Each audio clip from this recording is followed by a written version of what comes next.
민주주의를 걷다 2-14 217페이지 3일부터 60까지 함께 걷는 민주올레길 한종, 수, 지음, 자유문고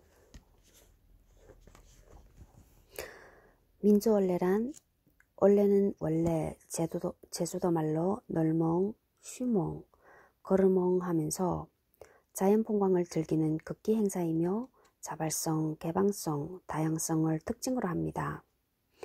이를 모범 삼아 민주올레는 도심의 민주주의 역사 현장을 함께 걸으면서 자유롭고 여유로운 올레의 기본 정신과 특징을 살리며 진행합니다.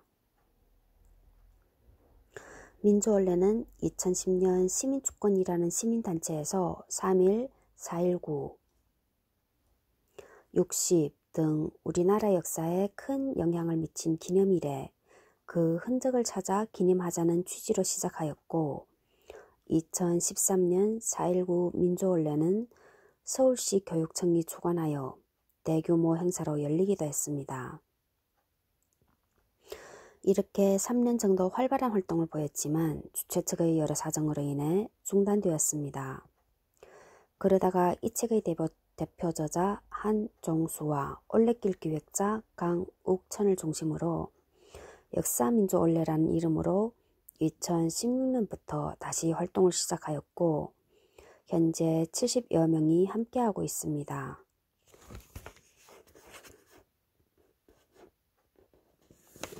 지금도 취지에 공감하는 이는 누구나 환영하며 함께 걸을 수 있습니다. 민주올레 모임은 순수 민간단체이지만 남산 남영동 코스는 민주화운동기념사업회, 관악민주올레는 관악구청과 함께 진행하였습니다.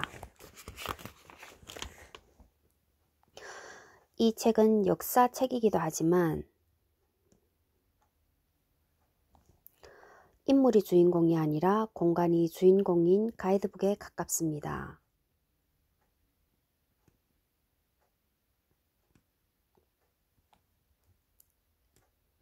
따라서 한 인물이 여러 올레길에 등장하기도 합니다. 예를 들면 박종철 열사는 남산, 남영, 부산, 60, 관악민주올레까지 4번이나 등장합니다. 공간 역시 그런 경우가 적지 않은데 예를 들면 옛 미 문화원은 4.19와 60 민주올레에 나오며 서대문 형무소는 3.1과 4.19에 모두 등장합니다. 이 책의 이름 구조는 다소 혼란을 줄 수도 있지만 다양한 각도로 볼 수 있는 장점도 있으니 독자 여러분의 양해를 구합니다. 민주올레 모임에서는 계속적으로 올레길을 개발하여 올레에 참가하는 올레꾼들이 친구나 가족들과 함께 즐거운 마음으로 함께 걸으며 역사적 의미도 되새길 수 있도록 노력할 것이며 향후 2번째 책으로 독자 여러분들과 다시 만날 것을 약속드립니다.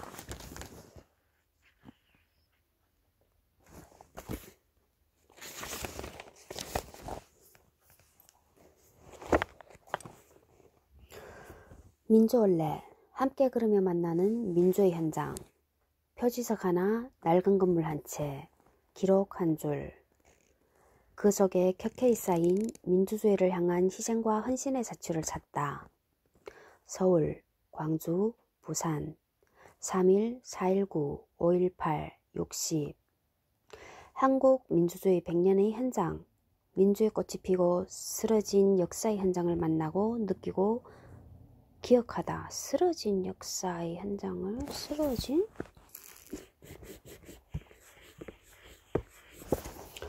우리 사나 어디를 가든 그곳에는 민주주의를 향한 온 결의 피와 땀과 열정이 스며 있다. 이 책은 그 중에서도 특별한 사건들의 특정 공간을 중심으로 잊혀져 가고 있는 우리 민주주의 역사를 되새겨보고 있다.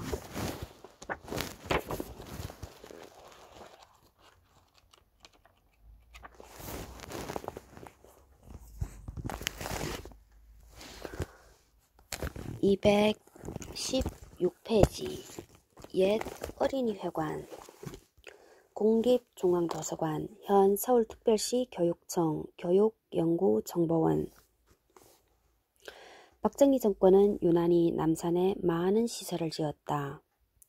중앙정보부를 위시하여 자유센터, 타워호텔, 국립극장, 신라호텔, 남산, 외인아파트, 서울타워, 남산 케이블카 등 헤아릴 수 없을 정도이다. 일부는 지금도 잘 쓰이고 있지만 대부분 외인아파트처럼 헐리거나 민간기관에 매각되고 전혀 다른 용도로 사용되거나 활용도가 낮다. 그중 가장 바보 같은 건축물이 옛 어린이 회관이자 국립중앙도서관으로 현 서울시 교육청 교육정보연구원과 과학전시관 남산분관이다. 이 건물은 지하 5층, 지상 13층으로 1970년 7월에 어린이회관으로서 준공되었는데 사실상의 주인이자 운영자는 영부인 유경수였다. 하지만 급경사 비탈 위에 지은 데다가 아이들이 가기에는 접근성이 너무 좋지 않았다. 그럼에도 영부인을 보아 당국은 어린이들을 동원하여 하루 약 3,000명의 이용 실적을 만들어냈다. 마침 어린이 대공원이 착공되어 어린이회관을 그곳에 새로 지어 이전하고 소공동의 국립도서관이 1974년 12월 이 건물로 옮겨졌다. 불과 4년 만에 벌어진 일인데 당시 기준으로 8억이 넘는 돈이 개조공사로 낭비되었다. 문제는 건물 자체가 높아서 책 운반 시간이 오래 걸리고 서고의 절반 이상이 지하라 장소 관리에도 문제가 많았다. 결국 1988년 반포에 새 국립도서관이 지어지면서 다시 이전되었고 서울시 교육청이 인수하여 교육과학연구원으로 쓰다가 현재의 명칭으로 변경되었다. 이뿐만 아니라 박정희 시절에 만들어진 대규모 공공건축물들 다수가 이상한 모습으로 변질되어 있다. 이 건물에서 멀지 않은 곳에 위치한 자유센터는 자유총연맹이 쓰는 사무공간을 제외하면 남산 자동차 극장과 자유센터 웨딩홀이라는 터무니없는 기능을 수행하고 있다. 광진구의 어린이회관 역시 유경수의 좌상이 있는 1층만 쓰이고 있을 뿐 2층과 3층은 조명조차 꺼져 있는 방치된 공간이다. 그저 올라가는 경사로 벽면에 거의 보는 이가 없는 유경수의 사진들만 걸려있을 뿐이다. 박정희 정권의 철학이 얼마나 빈곤한가를 그들이 남긴 건축물들이 증언하고 있는 것이다. 218페이지 조선 신궁 이승만 동상터 현 백범광장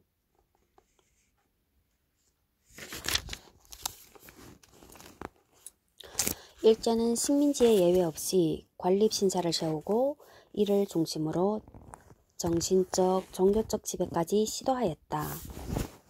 1910년 한국을 강점한 일제는 각 지역에 관립신사를 세우고 이전에 세워진 일본 거류민들의 민간 신사도 관공립화하도록 지원하였다. 나중에 면 단위까지 신사를 설립하는 정책을 밀어붙여 해방 직전에는 1,400여 개에 이르게 되었다. 천황제 이데올로기 덕으로서 관립신사 설립 계획을 추진하던 총독부는 1912년부터 조선신사 설립 예산을 편성하였다.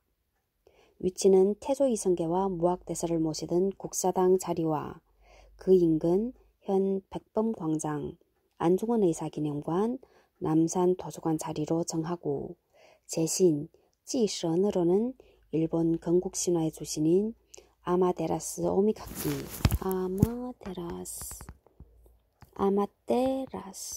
오미카키 오는 따 미카키 어떻게 읽지? 아마테라스? 아마가 텐인가? 그렇게 기억해야 되시. 아마테라스 텐저 오미카키 다선과 한국을 병탄하고 1912년에 죽은 메이지 왕으로 결정하였다. 여기에 대한 해석 218페이지. 대부분의 신사들은 조선신국처럼 역을 내려다볼 수 있는 언덕이나 야산 중턱에 위치했다. 필자가 확인한 신사터는 인천, 조치원, 군포, 광주, 목포, 부산이었는데 모두 그런 위치였다.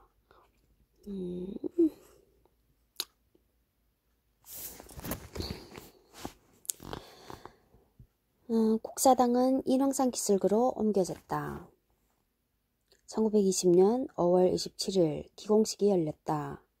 총 부지 12만 7,900여 평 위에 총 공사비 156만 4,852엔을 들여 일본 신사 건축 양식에 따라 정전, 정띠엔, 배전, 바이띠엔, 신고, 성쿠, 참배소, 참발소 등 15개의 건물을 배치하고 여기에 오른 돌계단과 참도를 조성하였다. 찬떡. 공사가 마무리되어 가던 1925년 6월 27일 격을 높여 조선신궁으로 개칭하고 그해 10월 15일 진좌제, 쩐주어지라는 행사를 갖고 한국인들에게도 참배를 강요하였다. 이후 신사참배 압력이 증대되면서 참배자도 급증하여 1930년 38만 6,807명, 1942년에는 264만 8,365명으로 늘어났다. 하지만 1945년 8월 15일 해방이 되자 일본인들은 이튿날 오후에 폐쇄 행사를 갖고 9월 7일부터 해체 작업에 들어가 10월까지 그들의 손으로 소각하고 철수하였다. 결국 조선신궁은 우리의 손으로 해체하지 못한 것이다. 해방 후 이 자리에는 황당한 일이 벌어졌다. 1956년 8월 15일 살아있는 이승만 대통령의 동상이 들어선 것이다. 이 동상은 1955년 이승만 대통령 80회 탄신축하위원회 위원장 이기붕의 발해로 세워졌다. 그의 개천절인 10월 3일에 기공해서 이듬해 광복절에 맞추어 완공했다.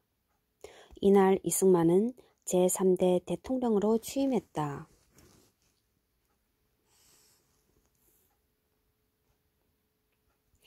두루마기 차림으로 한 손을 들고 있는 모습인 동상의 높이는 81척, 즉 약 24m였는데 80회 탄신을 기준으로 재출발의 첫걸음을 의미하는 것이라고 한다. 이 동상은 당시 아시아 최대니, 세계 최대니 하는 말을 들었다. 대지 면적은 3,000평, 좌대는 270평이었고 팔각의 좌대에는 각 면마다 이승만의 생애를 조각해 놓았다고 한다. 조선신궁이 있던 자리에 개천절에 기공해서 광복절이자 대통령 취임일에 완공한 점, 전통적인 두루마기 차림으로의 형상화 등을 종합해보면 치밀한 정치적 상징 조작이 아닐 수 없다. 어처구니 없게도 한반도에 들어선 살아있는 자를 위한 첫 동상은 김일성이 아니라 이승만이었던 것이다. 이보다 규모는 작았지만 또 다른 동상이 파고다 공원, 현 탑골공원에 세워졌다. 1960년 4.19 혁명 당시 성난 시민들은 파고다 공원의 이승만 동상을 쓰러뜨려 새끼줄을 목액으로 서대문까지 끌고 다녔다. 하지만 남산의 동상은 너무 거대해서 손댈 수 없었기에 중장비를 동원해 그해 8월에서야 철거할 수 있었다. 그 자리에는 조가비 모양의 남산 야외음악당이 1963년 8월에 들어섰는데 공연 용도로는 아예 쓰이지 못하고 엉뚱하게 관제 데모나 구국 기도회 같은 행사가 열렸다. 1973년 4월 22일 남산 야외음악당에서 열린 부활절 기념예배에 박형규 목사 등 기독교 인사들이 참석해서 민주주의의 부활을 외치는 성명서를 발표하고 독재 정권에 맞서 투쟁할 것을 선언하였다. 정부는 이 사건을 핑계로 긴급 조치를 계속 발동하고 관련자들을 내란 예비 음모라는 죄목으로 구속하여 고문하는 만행을 저질렀다. 이승만 동상이 철거된 후 그 자리를 차지한 인물은 해방 이후 이승만과 대척점에 있던 백범 김구와 이시영이었다. 김구의 동상 제막식은 1969년 8월 23일에 열렸는데 백범의 93회 생일이었다. 좌대와 동상 높이는 각각 6.2m이고 1986년 건립된 이시영 선생 동상은 좌상으로 높이 2.7m, 좌대 높이 4.3m, 이승만 동상에 비하면 4분의 1 정도의 규모다. 남산에서 철거되는 이승만 동상. 221페이지. 옛 서울역 고가도로, 현 서울로 7017. 1970년 80년대 산업화 과정에서 아형 고가를 시작으로 해화, 청계, 서대문, 물레 등 서울 시내 곳곳에 수많은 고가도로들이 놓여있었다. 한국의 산업화는 자동차화이기도 했다.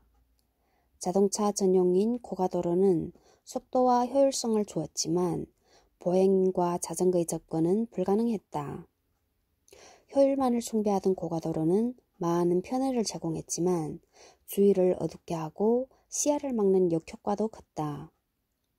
최근 도시교통이 버스 전용 차선을 이용하는 대중교통과 보행 위주로 변해가면서 고가도로의 허용성은 점차 떨어져 갔고 노후화와 부실공사로 인한 안전 문제도 심각해졌다. 결국 하나둘씩 철거되어 현재는 거의 남지 않았는데 1970년대에 준공되어 서울역 동부와 서부를 이어주던 서울역 고가도로만은 지역의 새로운 활력을 불어넣기 위하여 보행도로로 재활용하는 서울로 7017 사업 대상이 되었다. 그 결과 고립되었던 서울역 일대를 연결하는 보행길로 새로운 생명을 얻게 된 것이다. 속도와 효율로 상징되던 개발 독재의 상징이 공간의 민주화를 상징하는 시설로 놀랍게 변신한 셈이다. 서울로 7017이라는 이름은 1970년대에 만들어진 고가도로가 2017년에 다시 태어나고 70년대에 만들어진 고가도로가 2017년에 다시 태어나고 1970년대 자동차 전용 도로에서 17개의 사람길로 재탄생하는 17m 높이의 고가라는 의미를 담고 있다. 또한 서울로 7017에는 관광 안내소 및 카페, 목련무대, 달팽이 극장, 장미무대, 방방놀이터, 분수대 등 다양한 체험시설과 편의시설이 설치되어 있어 쉬고 거닐며 즐길 수 있다. 수많은 원형 화분에 다양한 수목을 식재한 공중 정원이기도 하다.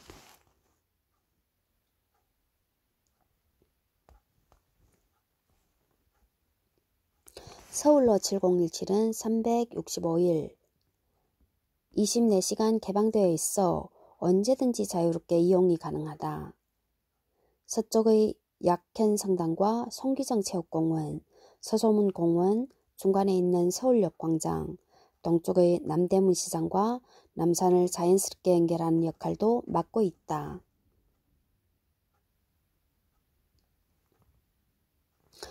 강우규 의사동상 222페이지. 강의사의 호는 와루, 외위이며 1859년 6월 2일 평안남도 덕천군 더川郡 무릉면 제남리에서 태어났다.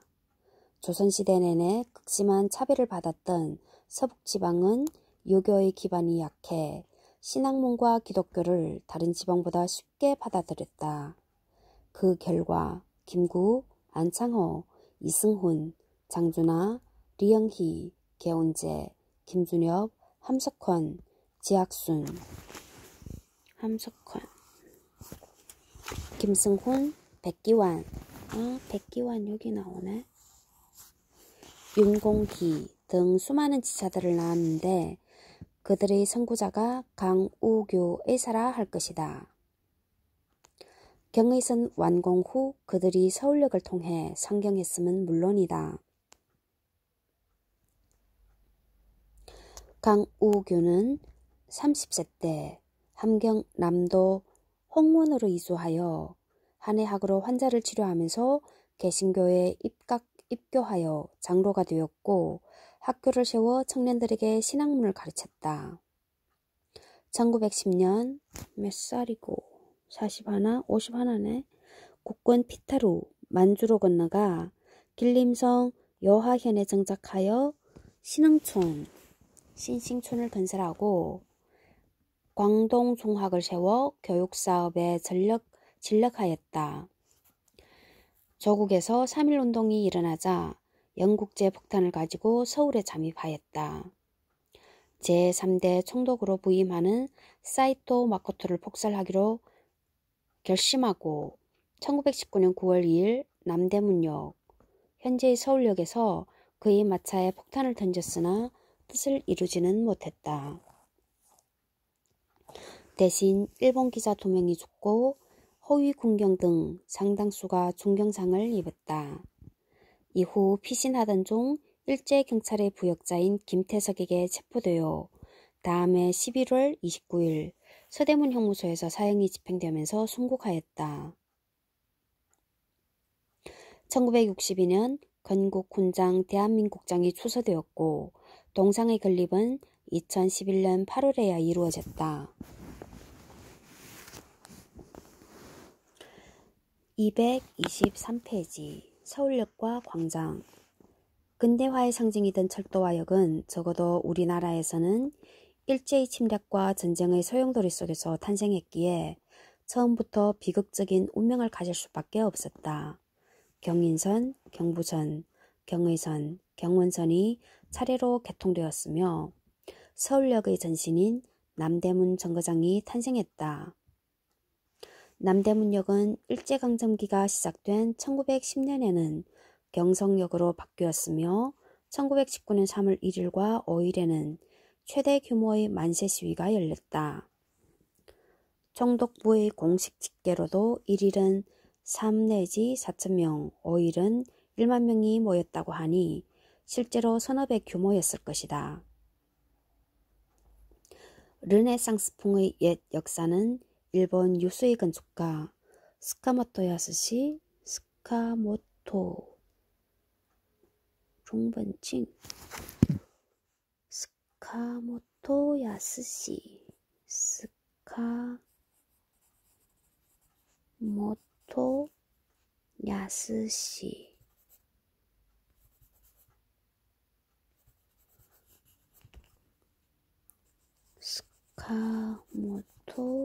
야스시, 스카모토 야스시 설계로 1926년 9월 30일 완공되었다. 그날 새벽에 도착한 첫 열차가 싣고 온 물건이 바로 조선신궁의 도리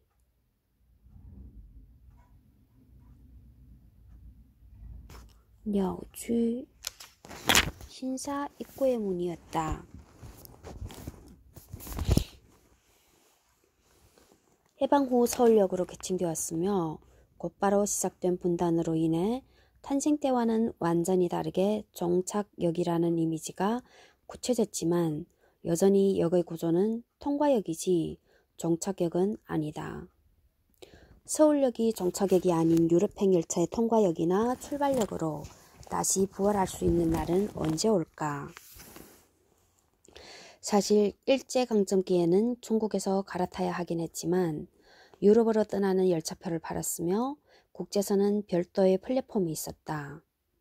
휴전선 이북과 대륙으로는 갈 수 없게 되었지만 서울역은 여전히 중요한 역할을 했고 별들의 고향, 영자의 전성시대, 바보들의 행진, 친절한 금자씨 등 많은 영화에서 상경이나 새로운 출발을 의미하는 장소로 사랑받았다. 민주화 역사에서 서울역 광장은 1980년 5월 그 유명한 통안의 서울역 회군의 무대가 되었다. 만약 그때 모인 수만 명의 학생들이 해산하지 않았다면 광주가 고립되지 않았을 것이고 5월의 비극은 일어나지 않았을지도 모른다. 이런 경험은 민주화 세력에게 큰 교훈을 주었고 7년 후 일어난 6월 항쟁 때에는 전국적인 봉기를 일으켜 전두환 정권의 공권력을 크게 약화시키는 데 성공해 항쟁의 승리를 이끌어냈던 것이다.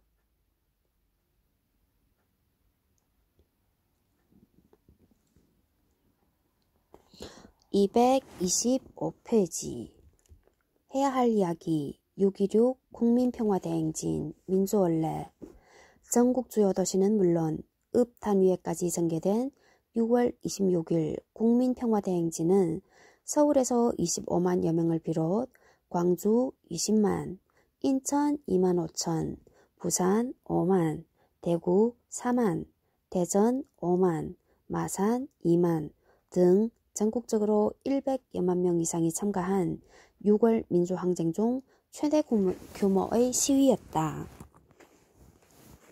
경찰은 10만여 명의 시위 진압 병력을 곳곳에 배치하였으나 시위대를 감당하기에는 역부족이었다.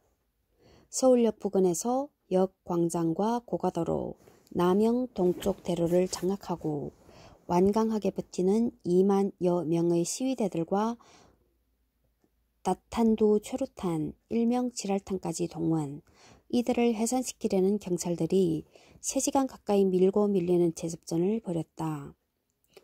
이날의 시위에서 서울의 2139명을 비롯해 전국적으로 총 3467명이 연행되었으며 수십여 명이 경찰의 최루탄, 구타 등으로 중경상을 입었다.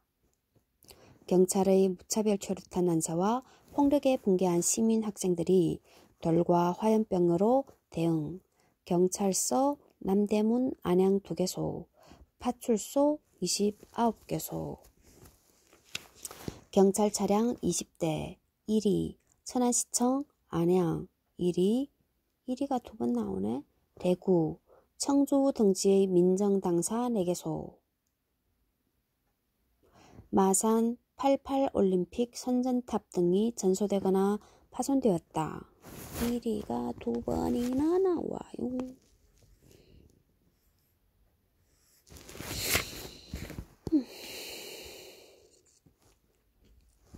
225페이지 도표 전국에서 동시 실시된 국민평화대행진에는 전국 270여 개 지역에서 180만 명이 시위에 참가했으며 이 가운데 3천여 명이 연행되었다. 사진 박영수 전국의 270여 개 지역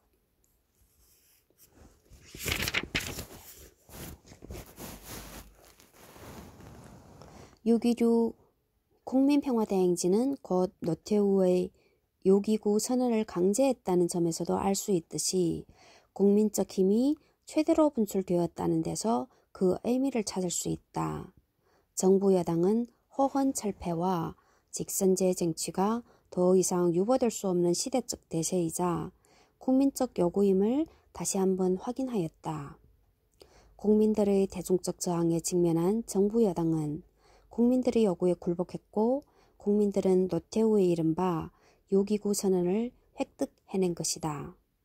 전국적으로 진행된 이 대회에서 경찰력은 상당히 무력화되었으나 밤이 깊어지고 시위대의 수가 줄어들면서 인천, 대전, 수원 등지에서는 경찰의 무자비한 구타, 연행이 벌어지기도 하였다.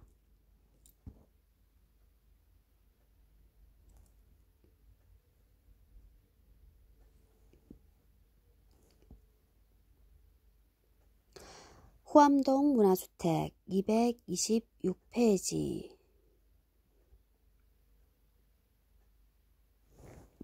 1920년 초에 등장한 문화주택은 식민지 한반도에 지어진 서양풍의 주택들을 말한다. 붉은 벽돌과 유리 등 근대적 재료와 장식의 사용, 순백의 커튼과 함께 입식 생활을 위한 테이블과 의자, 그리고 당시 신문물, 피아노와 초금기 등 근대적 이기가 놓인 거실을 갖춘 서양식의 건물이었으며 일본의 영향을 받아 다다미 방이 있는 경우가 많았다. 문화주택의 유행은 경성에서 대단했을 뿐만 아니라 고등교육을 받은 젊은 지식인들 사이에서 선망의 대상이 되었다. 하지만 대단히 고가여서 일본인들도 상류층만이 살 수 있는 집이었고 한국인들이 사는 경우는 그야말로 극소수였다. 그 문화주택이 가장 많이 남아있는 있는 곳 중 하나가 호암동이다. 227페이지 옛 용산 미군기지. 현재 용산기지터는 100만 평이 조금 넘는데 해방 후에 진주한 미군이 70년 동안이나 차지했다. 최근에 와서야 대부분의 미군이 평택으로 이전하고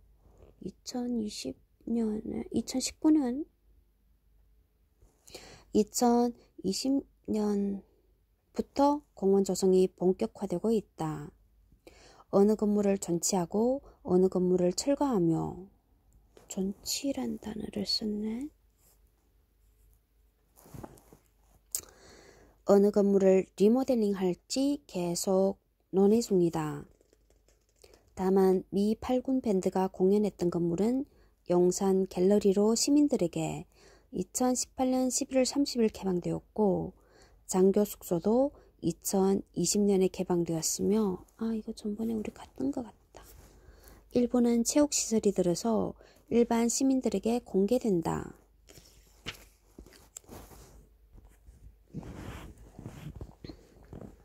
서울의 센트럴파크가 될 용산공원에 어떤 역사적 의미가 부여될지 시민들의 관심이 더욱 필요한 시점이다.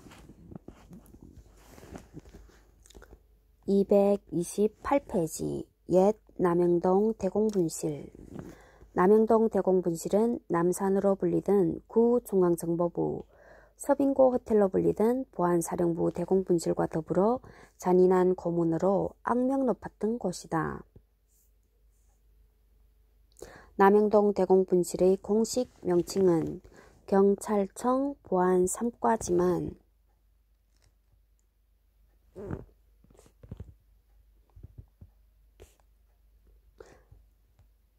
공식 명칭보다 남영동 대공분실이란 별칭이 훨씬 대중적으로 알려졌다. 홍제동에 있는 보안사과와 함께 보안경찰의 외근 부서 중 하나인 남영동 분실은 소위 안보위해 사범을, 홍제동 분실은 방첩 분야를 담당했던 것으로 알려져 있다. 홍제동에 있는 보안사과와 함께 보안경찰의 외근 부서 중 하나인 남영동 분실은 소위 안보위해 사범을, 홍제동 분실은 방첩 분야를 담당했던 것으로 알려져 있다. 여기에서 안보위해 사범이란 안보위해 사범이란 시국 사범, 즉 반독재 민주인사를 지칭하는 단어이다. 남영동 대공분실은 1976년 치안본부, 지금의 경찰청이 대간첩 수사를 명목으로 세웠다. 이 건물은 당시 가장 유명한 건축가였던 김수근에 의해 설계되었다. 그는 자신의 가장 유명한 작품인 공간 4옥처럼 검은 벽돌로 이 건물을 건축했다. 그리고 창문 디자인에도 두 건물은 닮은 점이 많다. 건축가 조화는 공간 4옥을 지킬로 남영동 대공분실은 하이드로 비유하기도 했다. 건축가 조화는 공간 4옥을 지킬로 남영동 대공분실은 하이드로 비유하기도 했다. 경동교회와 불광동 성당 등 종교 건축도 설계했던 그는 인권유리를 위한 건물의 설계도 서슴지 않았던 것이다. 경동교회와 불광동 성당 등 종교 건축도 설계했던 그는 조한 인권유리를 위한 건물의 설계도 서슴지 않았던 것이다. 고문 피해자들은 후문으로 들어가 5층 고문실까지 직행하는 나선형 계단을 올라가야 했다. 남영동 대공분실. 김수근은 다행인지 불행인지 50대 중반인 1986년 7월에 세상을 떠나 살았다면 겪었어야 할 논란을 피할 수 있었다. 그래도 살아있는 게 낫지 않나? 아무리 논란이 있다고 해도. 불행이지. 남영동 대공분실은 다른 수사기관과 달리 조사실, 정확하게는 고문실을 지하에 두지 않고 꼭대기 층인 5층에 두었다는 점이 특이하다. 80년대 2개 층을 더 증축해서 후에 7층 건물이 되었다. 5층은 똑같은 구조의 조사실이 들어차 있는데 각 방은 4.09평 공간에 책상과 의자, 침대, 욕조, 변기가 설치되어 있다. 설치된 가구들은 자해를 방지하기 위해 바닥에 고정되어 있다. 각 방에 있는 창문도 폭이 좁아 비명소리가 새어나오기 어렵다. 물론 뛰어내릴 수도 없는데 이는 3년 전 일어난 최종길 교수 사건의 영향일 것이다. 700만 이상의 관객을 동원한 영화 1987은 남영동 대공분실이 가장 중요한 촬영 장소였다. 남영역은 87년 6월 10일에 투쟁의 현장이 되기도 했다. 그날 오후 4시 45분 경희대생과 외국어대생 600여 명이 이문역에서 지나가던 전동열차를 강제로 세워 탑승했다. 어떻게 강제로 세워? 열차를 세운 주인공은 다음 해 외국어대 총학생회장에 당선되는 함칠성이었다. 열차는 서울역을 그냥 지나 남영역에 정차했고 학생들은 철도의 자갈을 집어들고 대로로 나가 격렬한 시위를 시작했다. 이미 오후 1시에 을지로에서 시위가 시작되기는 했지만 남영역에서의 시위가 그날의 거대한 드라마를 본격적으로 시작한 셈이었다. 공교롭게도 인근 힐튼 호텔에서는 다음 대통령 선거에서 민정당 후보로 선출된 노태우가 축하연을 즐기고 있었다. 이후 남영동 대공분실은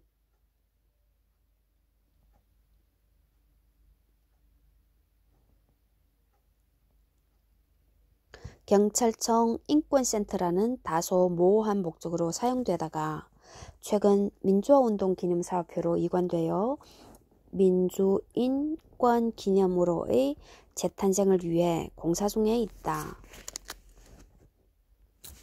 해야 할 이야기 5월 18일 박종철 고문치사 사건 진상폭로 민주원래 230페이지 1987년 1월 18일 영등포 교도소 경비사동에 갇혀있던 동아일보 해직기자 출신 이부영은 간밤에 들어온 2명이 박종철 고문치사 사건과 관련된 경찰관이라는 소식을 들었다. 그들이 방 옆에는 별도의 교도관이 배치되어 특별감시를 했다. 그런데 교도관을 통해 이상한 소문이 들어왔다. 그들은 가족들이 면회 왔을 때 억울하다는 말을 했으며 특히 강진규 경사는 시멘트 바닥에 엎드려 엉엉 울면서 칠순의 아버지에게 불효자식을 용서하라고 하소연했던 것이다. 그리고는 이내 그들의 가족 면회가 금지되었으며 곧이어 대공수사단의 간부진들이 찾아와 그들 사이에 언쟁이 벌어지고 회유와 협박이 있었다는 얘기가 속속 전해져 왔다. 이들 2사람 말고도 고문 경찰관이 3명이 더 있었으며 조직의 보호를 위해 2사람만이 희생양이 되어 고문살인 경관이라는 오명을 쓰고 감옥에 들어왔다는 내용이었다. 대공수사단 간부들은 2 경찰관에게 돈과 조기 석방 약속으로 회유했으며 또한 침묵하지 않으면 밖에 나와서 제대로 살 수 없을 것이라고 협박도 했다.